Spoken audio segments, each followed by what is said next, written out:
To do that, do you have to fire them up or calm them down? That is certainly very specific to the driver. Generally, you need to calm them down. The red mist is pretty much never helpful when you're driving a car. Normally that results in a large shower of carbon fibre parts. So generally, you have to calm them down. That's not always true, and there's still a balance.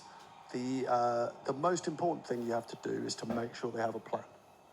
And actually, a plan that is strong enough that it cuts through whether they're calm or stressed, because they're kind of delivering this plan.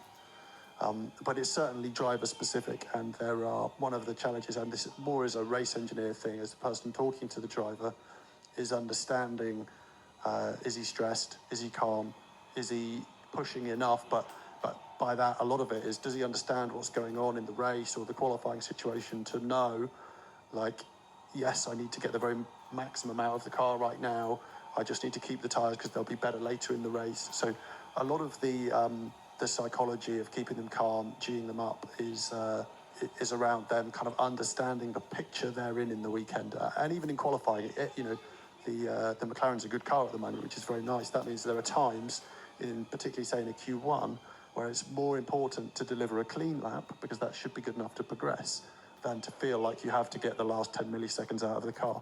When you get to the final run in Q3, you're looking to find the last 10 milliseconds. So the psychology changes through qualifying. The truth is, these drivers, they get to Formula One because they have very good psychology. Like the ones who can't stay calm, who can't get up for it at the right time, who can't deliver a lap when it counts in qualifying, I've not worked with them because they don't get to Formula One. Like, it's survival of the fittest, and they probably didn't get through karting. So a lot of it, the psychology, is actually kind of giving them space to do what they do and not trying too hard to kind of manage things where you've got people who, they're kind of self-selected to already be pretty good at this. Yeah, that's where that coaching comes in, right? Knowing when and where. And taking it from the driver into the race engineers and strategists and making those final calls in the race, how do you all work together to make sure that you are on the same page there at the end? I mean, in many ways, from an engineering point of view, that is the biggest challenge of going racing. The best teams are better than the sum of the parts that work together. There's a kind of, we have this hive mind idea, like when it works really well, everyone's little ideas and thoughts and kind of half-baked plans come together into this kind of perfect execution, where everyone's ideas have been taken on board, nothing's been missed. But often when it doesn't work, it's the kind of pub quiz problem. There's a yes and no, there's a right or wrong answer. Someone will say, I think England won the Football World Cup in 1966, and someone else might say, I think it was 1972, and that makes the first person doubt themselves, and then actually you kind of do worse than you would have done if it was just one person. So that is the kind of the ultimate challenge. I guess the answer to how we work together like that is using this very complicated intercom system. We have lots of different channels on which sub-conversations can happen, and then we try and bring that together into some main channels where the kind of big ideas are shared and agreed, and then that is communicated through the race engineer to the driver. Very often we work with people who come out of aviation or the military, and all of them think we're crazy for using so many channels.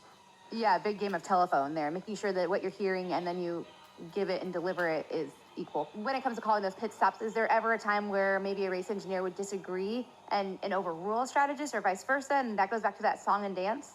Yeah, so one of the things that we will try to do is to define, if you like, who's holding the ball at any one time, like whose decision is it, because there are situations where the race engineer is best placed to make a decision. There are situations where the strategist is best placed to make a decision. And there are some situations where the decisions get made kind of as a team across both cars, rather than being one car's race engineer or strategist, because you have to, the two cars are close together on track and you have to coordinate them. So we try and kind of define how those switches happen.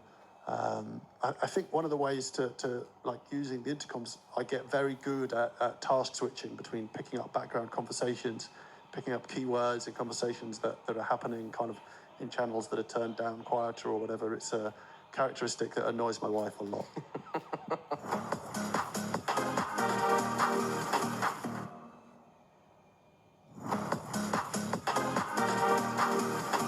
Tom, we know you're a busy man. You've got to leave us in a few minutes. But before we let you go, we've also had a couple of listener questions about race engineering. Now, we've looked at this in a previous episode of F1 Explains. We've dived into the role of a race engineer, but you've also been a race engineer, as we said at the start of the episode, for many drivers, Stoffel Van Dorn, Carlos Sainz, Daniel Ricciardo, and now you're the race engineer for Oscar Piastri. So let's dig into this a little bit. We've had some voice notes on this one. Hi, this is Christina from Doylestown, Pennsylvania. I got a question about race engineers. This has been a very busy year with teams switching around, drivers. My question is about the race engineers. When a driver switches a team, what happens to the race engineer? It's a pretty critical, personal, very, very essential role to the driver. So how does a new one get assigned, or what happens there? Thanks. Love the podcast. F1 rules. The race engineers are all employed by the team. They're not employed by the driver, they're employed by the team. So generally each team has two, one for each driver. Occasionally, I think now some teams are looking at having more than one for each driver and using that to help deal with the number of races on the season. But effectively, each team has two. And they're employed by the team. They've generally worked at the team quite a long time. And so if the driver switches team, the default would be that race engineer works with the next driver to join the team, which is why I've worked with several drivers within McLaren. Very occasionally, when a driver leaves a team, they may say to their race engineer, look, I'd really like it if you would come with me to go to my new team. They then obviously need to also convince the new team that they want this race engineer from the previous team. That, I'd say, is very much the exception rather than the rule. I've never switched teams, but I think that switching teams as a race engineer is very difficult because one of the parts of the race engineer's job is being the link between the driver and the technical part of the factory. And if you're completely new to the technical part of the factory, you have to do a lot of work to just understand who the people are, the way that team operates, what information needs to be conveyed, that sort of thing. So it's not easy to switch teams as a race engineer, I don't believe. People do it, but it's not easy to do. Well, we know that Pete Bonington, or Bono, Lewis Hamilton's race engineer, is going to stay at Mercedes and won't be going to Ferrari. I guess that feeds into what you're saying. Yeah, absolutely. I imagine that at some point, Lewis will probably have spoken to Ferrari about who his race engineer might be. I imagine that it'll be the guy that's currently Carlos's race engineer, Riccardo Adami, who's a very, very experienced, very competent engineer. And that Ferrari probably convinced Lewis that, better to stick with the guy that they've got in place. And I also know that Bono's been, in that team since before it was Mercedes. So equally, he probably looked at it and thought, do I really want to move to Italy? Would I like to be somewhere new? How long is Lewis going to stay there? Because again, if you follow a driver to a team and the driver doesn't get on there and only stays 1 year, the race engineer is probably going to stay longer. So there's a lot of decisions that you would have to make if a driver did try to take you with him. But I think I think because of that, it makes it pretty unusual. So much depth to all of that. And here on F1 Explains, we do get a chance to talk to so many different people in the field. And to be in their roles as a job is something that is so interesting. Well, Maria from Spain, one of our listeners, says, I would love to work as an F1 race engineer in the future, but I'm unsure of what course I should study and what my steps should be. Different course for everybody, I'm sure, but what advice do you have? Most race engineers and performance engineers have studied engineering at university. I think it would be possible to study mathematics and get into that position, but generally they've studied engineering. It's a mix of different kinds of engineering, maybe mechanical, maybe aero in some cases, less obviously connected branches of engineering. But the key thing is you need to be a very, very strong engineer. So go to the best university you can get into, do the best engineering course you can get onto, and get the very best grade you possibly can. Which I know kind of sounds obvious, but it's definitely go into engineering if you want to be a race engineer. Then the other thing that teams are going to be looking for is ideally some understanding of motorsport, and Formula Student is a perfect training ground for that. That's not necessarily critical. I didn't have a huge involvement with Formula Student, but the alternative, let's say, in race engineering, then some kind of understanding, not so much of necessarily having performed in sports at a very high level, but understanding the kind of coaching process and how you develop, I'm just going to say athletes in general, I think is beneficial. The thing I would say, because I think it's useful, is that the race engineer is one of the, let's go with glamorous roles within Formula One. You know, you're facing the driver, you're at the track all the time, you're sat on the pit wall, you're the voice people hear on the radio, all of which is, you know, is cool, frankly. But on the other hand, I love that he still says it's cool. on the other hand, you're away from home for 24 weekends a year, so that's literally 50% of your weekend is written off in a brushstroke. You know, it's a life on the road. You're staying in hotels almost 50% of the nights of the year. That sounds incredibly cool, but it's also quite draining. It's a big toll on your family life. And what we find is a lot of people come into F1 wanting to work as a race engineer, but when they kind of see the reality of it, a lot of them actually prefer to do performance-based roles within the team that potentially are supporting from the factory during the weekends. And the pool of people who become race engineers, there's obviously only 20 race engineers because there's only 20 cars, but quite a few people think that's what they want to do, and then they realise it's not for them. Tom, your insight has been absolutely fascinating. We really appreciate it. Thank you for taking the time to join us on F1 Explained. Thank you very much. Thank you for having me. So great to speak to Tom, and I don't know about you, Katie. I think one of my favourite F1 Explains guests. I really enjoyed that. He was so conversational, Christian, and also I think some of his real life experience, whether it goes back to being a medalist in rowing, or all of his experience in racing in Formula One, he understood it. You know what I mean? Like, you could tell he had an athlete mind, the way he operated. And one of the real pleasures about working for Formula One, one of the many reasons I love doing this podcast, is speaking to ridiculously talented people. Of course, he's been in an Olympics, and he's also in Formula One as well. These people that find their way into this sport are just incredible, aren't they?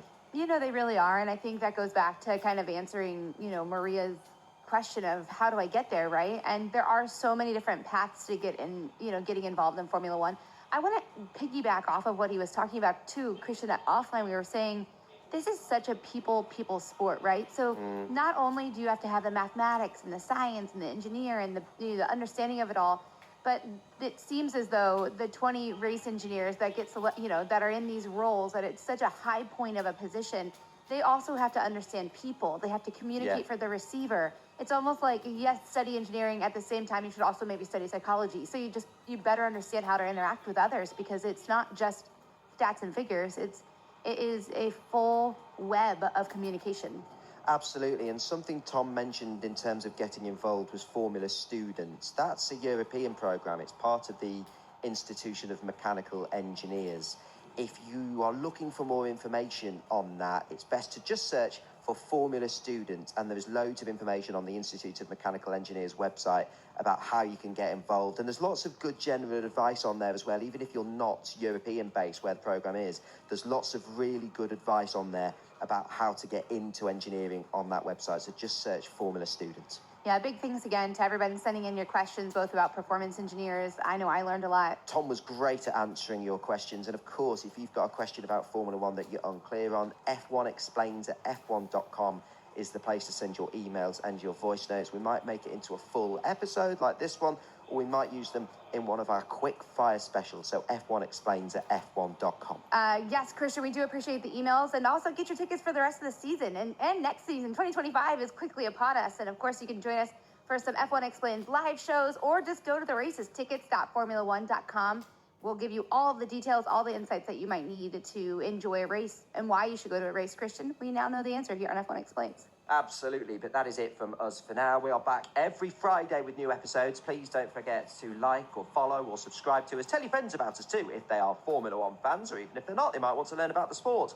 And coming soon to F1's other official podcast, Beyond the Grid, we have an in-depth interview with Mr. Tom Stallard. If you want to hear more from Tom about his fascinating journey into Formula One, as he was telling us, from being a Team GB rowing star into the Formula One paddock, he has been speaking about his life and career with Mr. Tom Clarkson, the host of Beyond the Grid, and also F1's race preview and review podcast, F1 Nation. Go and subscribe to those and you won't miss out. Do make sure to check them out. And coming soon as well to F1 Explains, Mr. Liam Lawson, who, in case you missed it, has been announced as replacing Daniel Ricciardo at RB for the rest of the 2024 Formula One season. He will be talking us through how Formula One drivers prepare for a Grand Prix on race day. That is coming soon to F1 Explains. But that's it from me and Katie for now. We're back very soon. Bye for now. Bye-bye.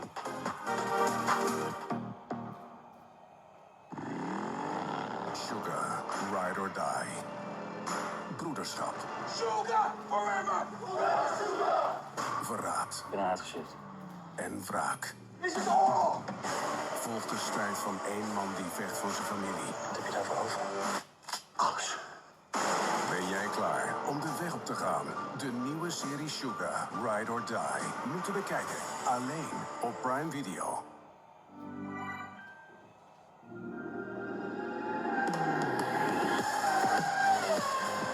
Nigel Mansell was seconds away from winning the Canadian Grand Prix in 1991 when his Williams famously coasted to a halt, handing victory to his old nemesis Nelson Piquet. But what really happened to Mansell, and what turmoil was going on behind the scenes at the Benetton team that picked up this fortunate victory? We'll cover all of that and much more on this episode of Bring Back V10s, brought to you by The Race. My name is Glenn Freeman, and joining me to look back at Canada 91, a former F1 driver and now Sky Sports expert Karun Chanduk, and the race's COO and founder Andrew Vanderberg, who really I should introduce as massive Nelson Piquet fan. But first, Karun, welcome back to Memory Lane. By now you know how this works. So when you think of Canada 91, what's the first thing that springs to mind? And did I by any chance steal your thunder in the show's intro? Well, you absolutely did. I mean, the overriding memory has got to be Murray Walker's commentary as Nigel came around that hairpin on the final lap, hasn't it? I mean, that is the overriding memory. There's nothing else. I mean, PTV is about to say something about Piquet jumping in the podium or something, but yeah, it's got to be that. Yeah, so come on, Andy. I guess your overriding memory is how Piquet's final win of his F1 career was one of his most deserved. Oh, absolutely. I mean, it's right up there. You know, you think Hungary 86 and then it's just Canada 91. It's, no, I mean, of course, the memory is just seeing that Williams grind into a halt. And I think by this point in Piquet's career, what was he, 38 going on 39? I didn't have particularly high expectations that I was going to be seeing too many more wins, especially given the way that car was performing. And I just remember, I think I might have even laughed out loud, which doesn't happen very often when you're watching a Formula One race, but just to see, you know, the sweetness of him gliding past Mansell's stock car to take that win was it was a great little memory at the time. Now remember, listeners, to get your questions in for our series finale using the hashtag BringBackV10s on Twitter. And if you're enjoying the series, feel free to show your support with a 5-star podcast review, and you can leave a question there too.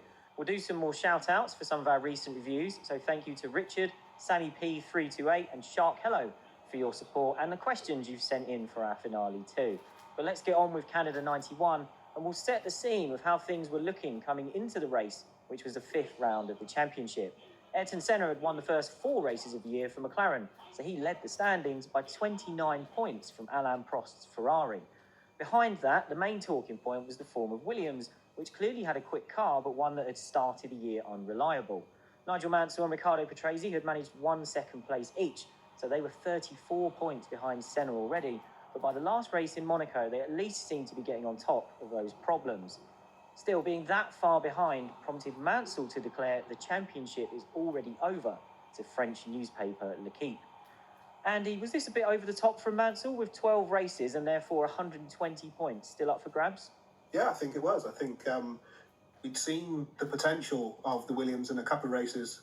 In Mexico, they were pretty quick. Like you say, in Monaco, being right up there. And in the commentary of this race, we go back and watch it, James Hunt mentions pretty early on that the McLaren reliability has been a bit suspect as well. So I don't think there was any reason to concede the championship with so many points already there. I mean, obviously they knew of the issues they'd had, but I think the fundamental potential of that car meant that they should have absolutely be gunning for the championship. And I think, you know, you see the way that the championship ultimately played out, they were only a couple of retirements away from really being in a factor for it. So, yeah, I think there's almost certainly a bit of Mansell kidology in that anyway.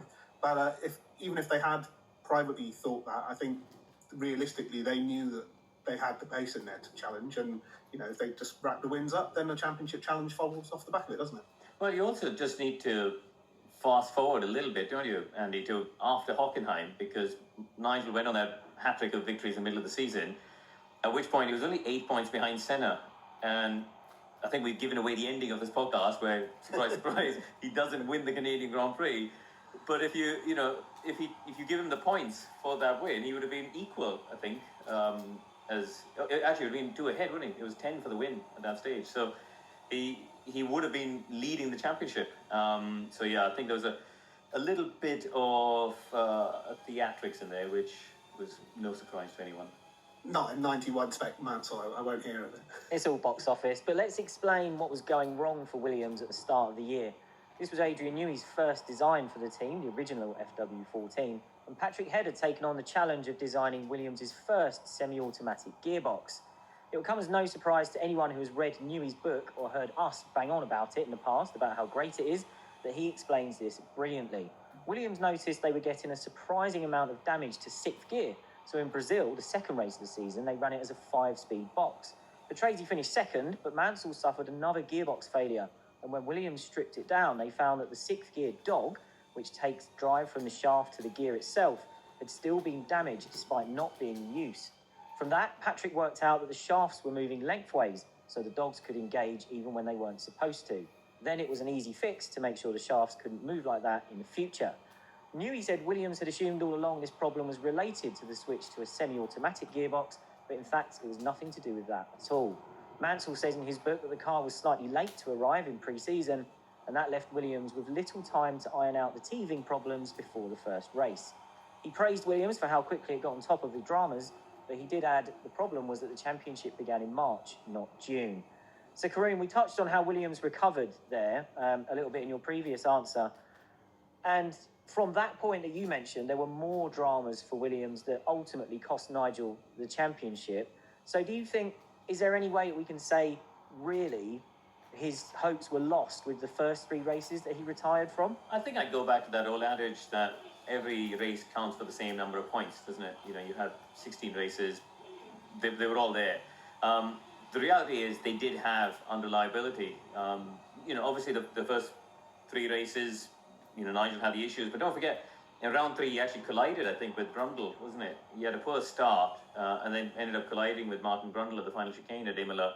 But also we're talking about an era where cars were unreliable. McLaren were actually quite lucky in those first 4 races. Senna had gearbox issues at all 4 of those events. He was just lucky it didn't happen in the races apart from Brazil, where he got famously stuck in gear, and the emotional scenes of him driving around trying to win his home Grand Prix while stuck in 1 gear.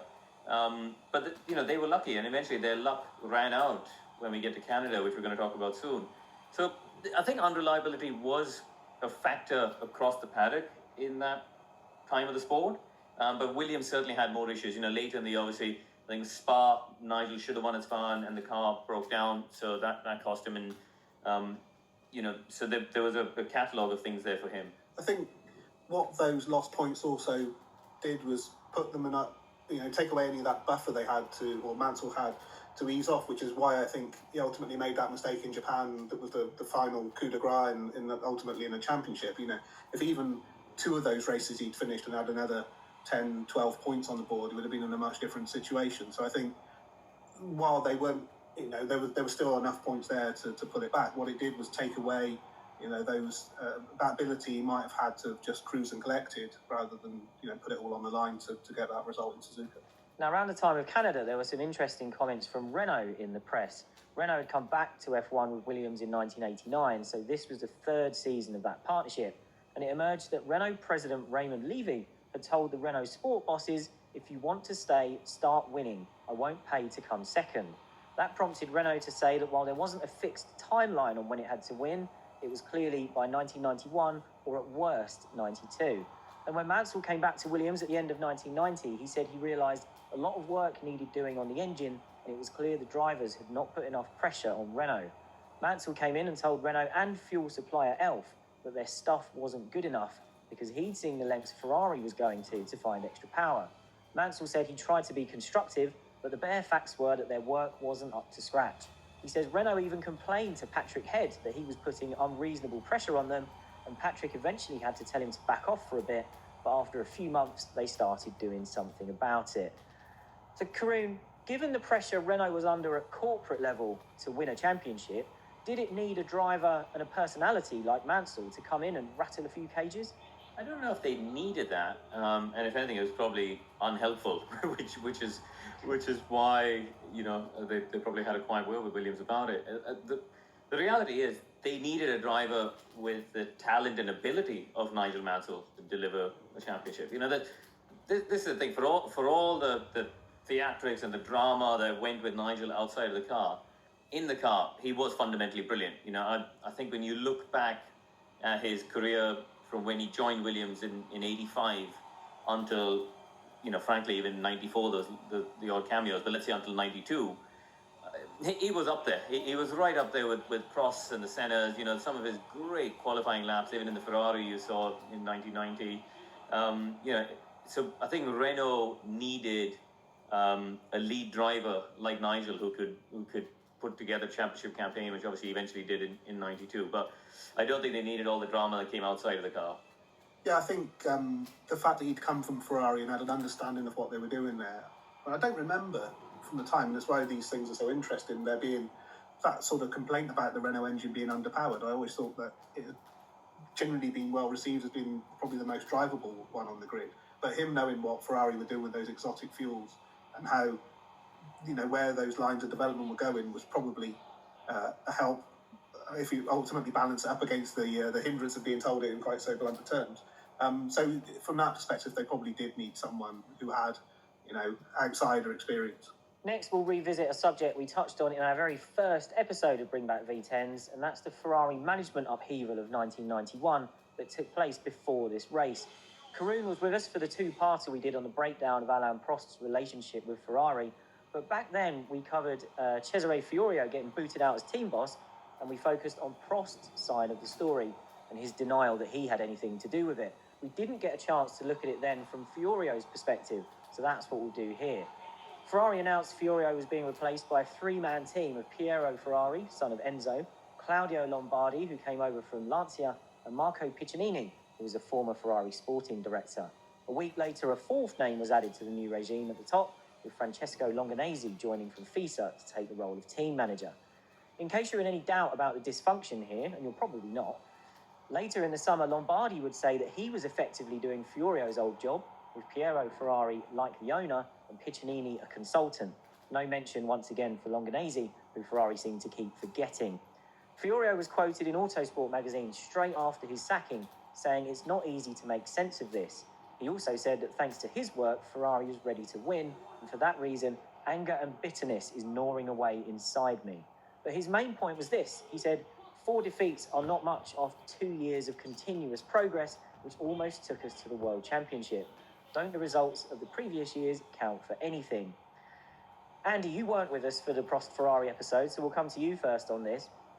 I don't think we'll dwell too much on his claim that Ferrari was ready to win again, given that didn't happen for another 3 years. But did Fiorio have a point that his track record in 89 and 90 meant he deserved a bit more time to fix the problems at the start of 91? I think it probably did. I mean, I'd obviously been aware of Fiorio for a long period of time with all the success he'd been having in rallying. It was clear that he was a interesting, maybe slightly combustible character, but there could be no denying the results that he'd achieved right from the 70s with the Fulvia and then a whole series of beautiful cars, Stratoses and whatnot. So he knew what he was, or at least he'd proven before that he knew what it took to win at the highest level. So I think, yeah, he probably did have a bit of a point there, but equally it's clear, and you obviously went into it in detail on those first 2 episodes, that things were at best dysfunctional behind the scenes there. So while he might well have had a point that he should have been given a bit longer, if something's not working, how much longer do you bother persevering with it if it's only going to get worse? It's funny, isn't it, how the context becomes so important when you think about success and failure across a season. In 91, I don't know, again, and this you're right, Andy, this is why it's fun doing these podcasts, because in my head, in 91, Ferrari were absolutely rubbish. But actually,